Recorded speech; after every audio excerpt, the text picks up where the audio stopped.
శ్రీ గురుభ్యో నమ.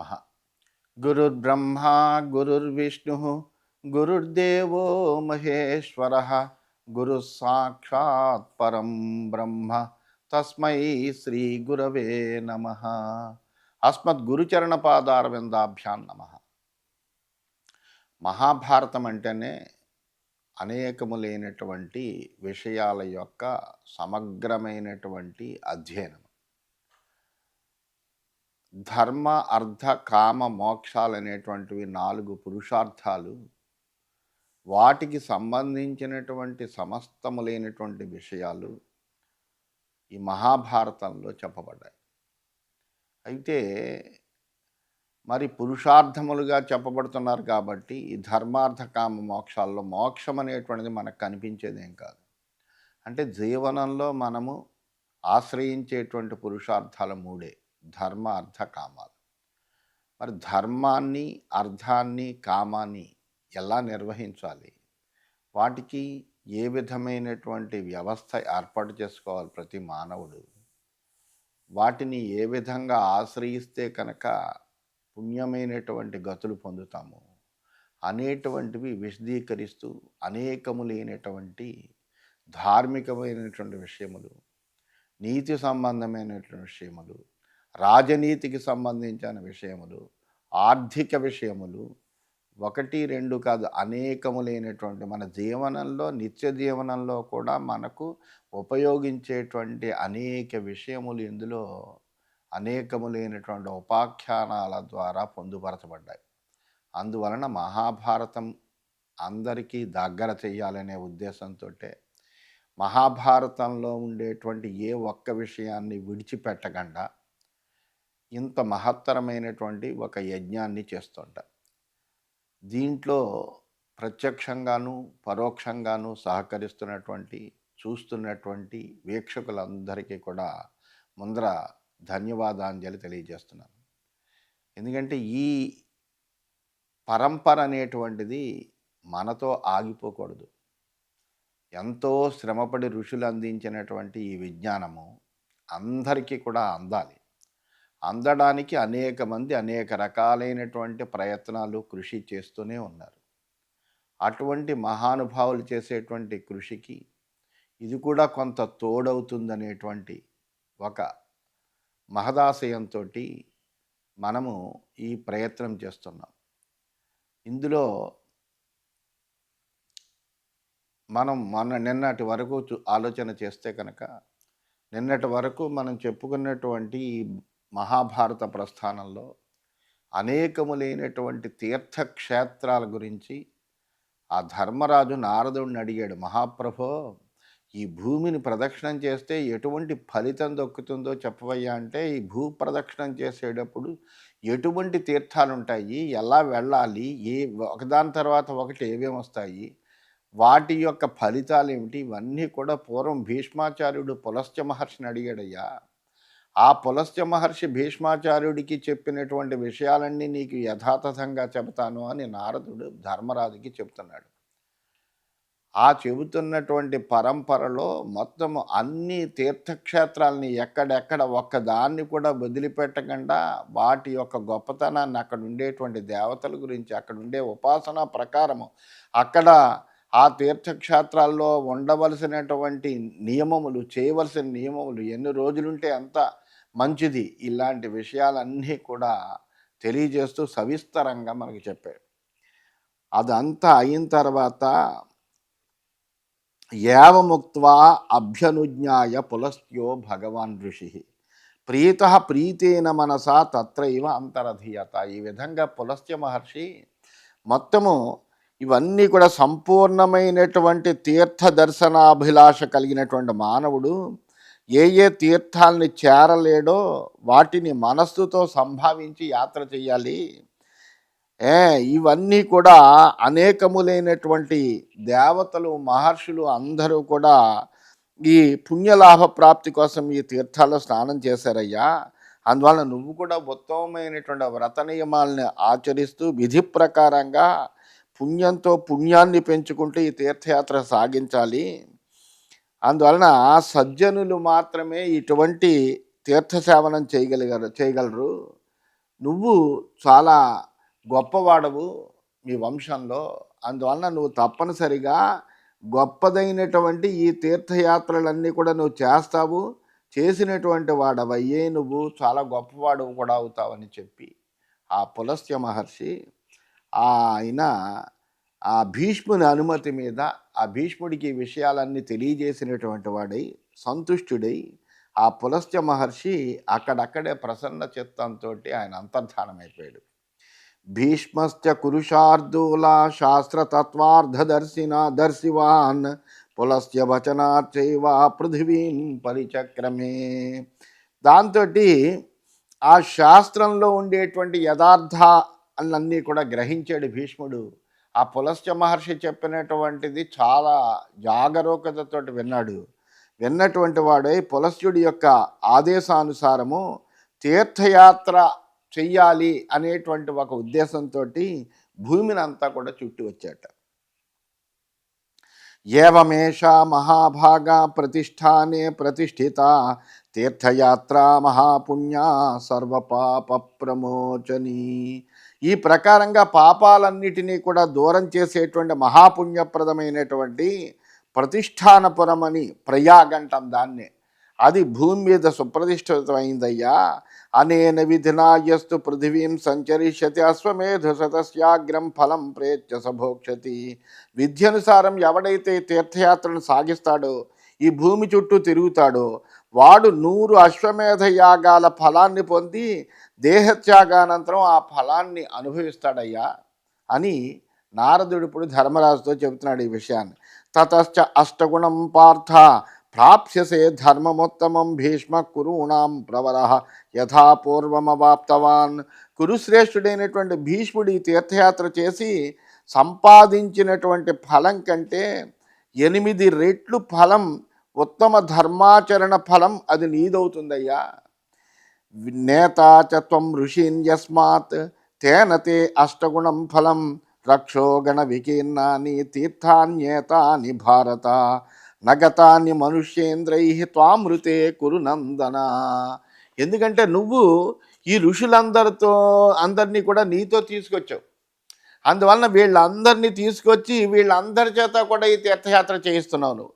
అందువలన తద్వారా ఏమవుతుందంటే నీకు 8 రెట్లు పుణ్యఫలం అధికంగా సంక్రమిస్తుందయ్యా. నువ్వు ఒక్కడవు చేయడం కాదు, చాలా ఉత్తములైనటువంటి బ్రాహ్మణులను, వేదాంగ పారంగతులైనటువంటి బ్రాహ్మణులు నీ కూడా తీసుకొచ్చావు. అనేక మంది మహర్షులందరూ నీతో ఉన్నారు. వీళ్ళందరితో కలిపి నువ్వు తీర్థయాత్ర చేస్తున్నావు.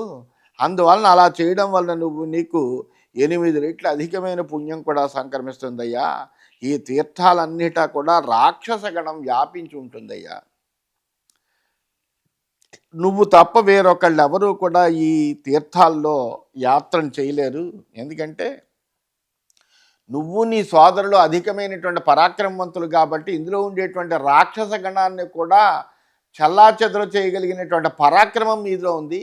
అందువలన మీరు చాలా చక్కగా ఇది చేయగలరు, అందులో ఏమీ సందేహం లేదయ్యా. ఇదం దేవర్షి చరితం సర్వతీర్థాభిసంవృతం ఎప్పటేత్ కల్యముత్థాయ సర్వపాపై ప్రముచ్యతే.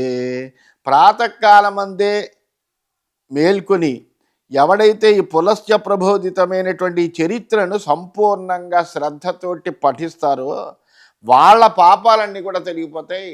అంతేకాని తీర్థయాత్రలే చేయకలే, కనీసం ఈ చరిత్రని, అంటే ఈ తీర్థాలు ఉన్నాయి అనేటువంటి విషయాన్ని విన్నా, అనేటువంటి విషయాన్ని చదివినా కానీ సర్వపాపాల నుండి ప్రముక్తులవుతాడు వాడు.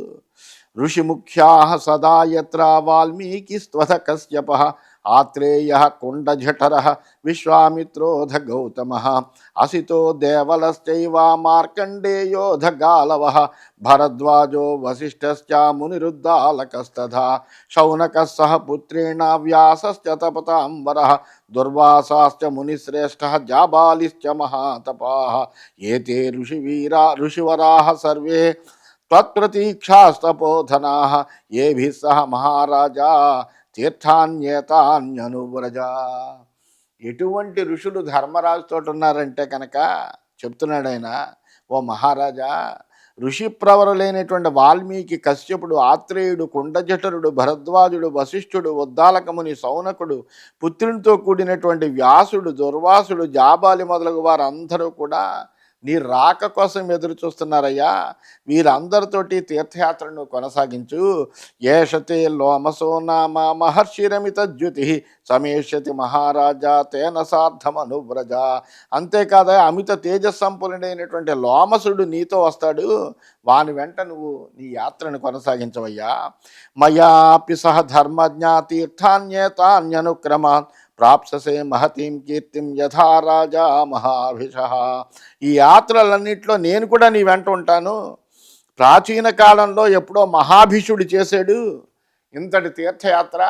అలాగా మహాభిషుడిలాగే నువ్వు కూడా గొప్ప కీర్తిని పొందుతావయ్యా. యథా యయాతిర్ధర్మాత్మా యథా రాజా పురూరవాహ యథా త్వం రాజశార్దూల స్వేన ధర్మేణ శోభసే యథా భగీరథో రాజా యథా రామశ్చ విస్తృతః తథాత్వం సర్వరాజభ్య భ్రాజసే రశ్మివానివా. అలాగే ధర్మాత్ముడైనటువంటి యయాతిలాగా పురూరవుని వలె ధర్మాచరణంచే నువ్వు కూడా ప్రకాశిస్తావయ్యా. భగీరథుడు, రామచంద్రుడు మొదలగు వారి వలె నువ్వు కూడా సూర్యకాంతితో అందరినీ మించి ప్రకాశిస్తావు. యథా మనుర్యథేక్ష్వాకు యథా పూరుర్మహాయసాః యథా వైన్యో మహారాజా తథా త్వమపి విశ్రుతః యథా చ వృత్రః సర్వాన్ సపత్నాన్ నిర్దహాన్ పురా త్రైలోక్యం పాలయామాస దేవరాడ్ విగతజ్వరః తథా శత్రుక్షయం కృత్వా త్వం ప్రజా పాలయిష్యసి స్వధర్మ విజితాముర్వీం ప్రాప్య రాజీవలోచన ఖ్యాతిం యాస్యసి ధర్మేణ కార్తవీర్యార్జునో యథా. ఓ మహారాజా, మహాకీర్తిమంతులైనటువంటి మనువు, ఇక్ష్వాకువు, పూరుడు, వైన్యుడు ఆ మొదలైనటువంటి రాజుల్లాగే నువ్వు కూడా ప్రసిద్ధిని పొందుతావయ్యా. వృత్రాసురుణ్ణి సంహరించి శత్రువుల్ని జయించినటువంటి ఇంద్రుడు కూడా పూర్వం ముల్లోకాలను పొంది సుఖించాడయ్యా. ఆ విధంగా నువ్వు శత్రువులందరినీ సంహరించి ప్రజలను పరిపాలిస్తావు. స్వధర్మంచే భూమిని జయించి కార్తవీర్యార్జునులాగా ధర్మంగా గొప్ప కీర్తిని సంపాదిస్తావయ్యా అని ఆ నారదుడు చెప్పి, ఏవం ఆశ్వాస్య రాజానం నారదో భగవాన్ ఋషి అనుజ్ఞాప్య మహారాజా తత్రైవంతరధీయత. ఈ విధంగా మహర్షి అయినటువంటి దేవర్షి అయినటువంటి నారదుడు ఆ ధర్మరాజుకి ఇట్లా మొత్తం అంతా కూడా వివరించినటువంటి వాడై, అతన్ని అనునయించినటువంటి వాడై, అతని ఆజ్ఞ తీసుకుని అక్కడే అంతర్ధానమే ఆయన కూడా వెళ్ళిపోయాడు. యుధిష్ఠిరోపి ధర్మాత్మా తమేవార్థం విచింతయన్ తీర్థయాత్రాశ్రితం పుణ్యం ఋషీణాం ప్రత్యవేదయత్. ఆ ధర్మాత్ముడైనటువంటి యుధిష్ఠిరుడు ఆ విషయాల గురించి ఆలోచిస్తూ తన వద్ద ఉన్నటువంటి ఋషులందరికీ కూడా పుణ్యప్రదమైనటువంటి ఆ తీర్థయాత్రల వృత్తాంతాన్నంతటినీ కూడా నారదుడు తనకి ఏ విధంగా అయితే తెలియజేశాడో అవన్నీ కూడా ఆయన ఋషులకి అందరికీ కూడా తెలియజేశాడు. ఇది శ్రీమన్మహాభారతే వనపర్వణి తీర్థయాత్రా పర్వణి పులస్య తీర్థయాత్రాయాం నారదవాక్యే పంచాశీతితమోధ్యాయ. ఈ విధంగా శ్రీమన్మహాభారతంలో వనపర్వంలో తీర్థయాత్రా పర్వం అనేటువంటి ఉపపర్వంలో పులస్త్య తీర్థయాత్రలో నారద వాక్యం అనేటువంటి 85వ అధ్యాయం ముగిసింది. 86వ అధ్యాయంలో మనం ప్రవేశించాం. ఈ వృత్తాంతాలన్నీ కూడా వైశంపాయనుడు జనమేజయుడికి చెబుతున్నాడు. ఆ విషయాన్ని మనం మర్చిపోకూడదు. భ్రాతॄణాం మతమాజ్ఞాయ నారదస్య ధీమతః పితామహ సమం ధౌమ్యం ప్రాహరాజా యుధిష్ఠిరః. ఎంతసేపు కూడా ఈ మహర్షుల దగ్గర నుంచి ధర్మానికి సంబంధించినటువంటివి, పుణ్యానికి సంబంధించినటువంటి విషయాలు తెలుసుకోవాలనేటువంటి జిజ్ఞాస ధర్మరాజుకి చాలా ఎక్కువగా ఉన్నది. అందువలన ఆయన ఏం చేశాడు, సోదరుల యొక్క అభిప్రాయాన్ని, బుద్ధిశాలి అయినటువంటి నారదుని అభిప్రాయాల్ని గమనించినటువంటి యుధిష్ఠిరుడు బ్రహ్మతో సమానమైనటువంటి తెలివితేటలు కలిగినటువంటి ధౌమ్యుణ్ణి అడుగుతున్నాడు. ఇప్పుడు మయాస పురుష వ్యాగ్రహ జిష్ణు సత్యపరాక్రమ అస్త్రహేతోర్మహాబాహు అమితాత్మా వివాసిత. నా చేత అస్త్రప్రాప్తికి జయశీలి సత్యపరాక్రమవంతుడు మనస్వి పురుషశ్రేష్ఠుడు బాహు సంపన్నుడు అయినటువంటి అర్జునుడు తీర్థయాత్ర నెపంతో దూరం చేయబడ్డాడయ్యా.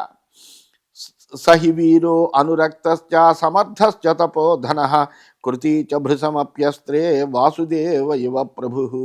ఆ వీరుడు ఎటువంటి వాడు అంటే నా మీద అమితమైనటువంటి ప్రేమ కలిగినటువంటి వాడు, గొప్ప సమర్థుడు, తపోధనుడు, ధన్యుడు, అస్త్రాలన్నీ కూడా తెలిసినటువంటి వాడు, అస్త్రవేది, అలాగే శ్రీకృష్ణునిలాగే ప్రతిభావంతుడు. అహం హేతావుభో బ్రహ్మన్ కృష్ణావరి విఘాతినౌ అభిజానామి విక్రాంతో తథా వ్యాస ప్రతాపవాన్. కృష్ణనామధరులు వీళ్ళు.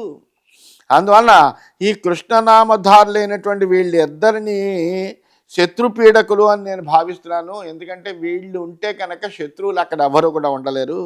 అలాగే ప్రతిభాశాలి అయినటువంటి వేదవ్యాసుడిది కూడా ఇదే అభిప్రాయము. త్రియుగౌ పుండరీకాక్షౌ వాసుదేవ ధనంజయౌ నారదోపి తథా వేద యోప్యశంషత్ సదా మమ. పుండరీక దళనేత్రులైనటువంటి వీళ్ళిద్దరూ 3 యుగాల నుంచి కలిసి పుడుతున్నట్ట. ఈ అర్జునుడును శ్రీకృష్ణుడు కూడా నారద మహర్షి ఈ విషయాలన్నీ తెలిసి ఎల్లప్పుడూ నాతో ఈ విషయాల్ని చర్చిస్తూనే ఉంటాడు. తథా అహమపి జానామి నరనారాయణ వృషీశక్తోయమిత్యతో మత్వా మయా స ప్రేషితోర్జన ఇంద్రాదనవరశ్చక్రం సూరసూను సురాధిపం ద్రష్టుమస్త్రాణి చాదాతుం ఇంద్రాదితి వివాసిత భీష్మద్రోణావతిరథౌ కృపో ద్రౌణిశ్చ దుర్జయ ధృతరాష్ట్రస్య పుత్రేణ వృతాయుధి మహారథా. అలాగే సుప్రసిద్ధులైనటువంటి నరనారాయణులే అర్జున శ్రీకృష్ణులు అనే విషయం కూడా నాకు తెలుసు. అర్జునుడి యొక్క బలాన్ని గుర్తించి అస్త్ర సాధన కోసమే అతన్ని పంపించాను నేను. దేవతాపుత్రుడైనటువంటి అర్జునుడు ఇంద్రుడితో సమానమైనటువంటి పరాక్రమం కలిగినటువంటి వాడు. ఇది తెలిసి నేను ఇంద్రుడిని చూడడానికి, అస్త్రాలను సంపాదించడానికి కూడా అర్జునుడిని పంపించాను. భీష్మద్రోణులు అతిరథులు వాళ్ళు. కృపాచార్యుడు అశ్వత్థామలను, భీష్ముణ్ణి, ద్రోణుణ్ణి ఇలాంటి వాళ్ళని రేపు జరగబోయేటువంటి యుద్ధంలో గెలవడం అనేటువంటిది సామాన్యమైన విషయం కాదు. అందువలన ధృతరాష్ట్రుడు ప్రియమిత్రుడైనటువంటి దుర్యోధనుడు వీళ్ళందరినీ యుద్ధం కోసం, జయం కోసం ప్రార్థించాడు.